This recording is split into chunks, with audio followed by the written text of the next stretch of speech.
and Keith unboxing. Wow, we're back to this era. Pero actually, this paper bag, binili ko to kasi I found some of their stuff on sale and cute siya. And then sumakto na they reached out to say, Jill, happy holidays. We have a gift for you. Let's start off with the stuff I bought because I'm very proud and they're very cute. This one is a pair of flats, pero ang cute niya so much. It's like flats with my personality. So, she looks like this. And my little bow, and para siyang fishnet. Hindi niyo siya makikita. Pero she looks like this. Ang cute niya so much. Ang hirap naman magpakita ng...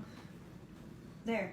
That's her. She makes my wide feet look like a skinny legend. I did size down for this kasi the sizing for this type of shoe is like running a bit big. Pero I like her. Sige, suotin ko to tonight. And then, this is the pair of heels I got. Ang cute nito so much and comfy din siya. I did like walk around the store multiple times para lang i-try, you know? So, it's just a pair of like pointed kitten heels. I like the point, makes her legs look long. And I like this little bow detail. She doesn't dangle. Hindi siya gumagalaw. Have this little sexy strap that makes your feet also look like a skinny legend. This one is the one they gave as a gift. Oh! Oh! Oh!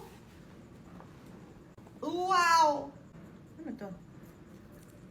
Oh! It's a cute little bag charm! Ay, ba't nagbe-baby talk, girl? Ang cute niya, girl! Look! Heart, pearl, bows, and a cute little snowflake. Ay, ang ganda naman ito. Here.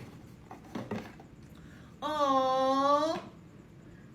Cute little bag charm. Sakto to. Holiday season. Ang ganda. This is very, you know, well thought of.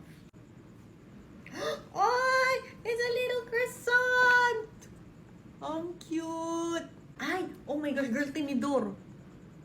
Tinidor yung zipper niya. Oh! It's a mini bag. Yep, the strap's inside, pero it's one of those mini bags.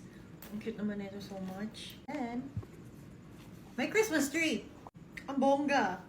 Wow! Thanks, guys.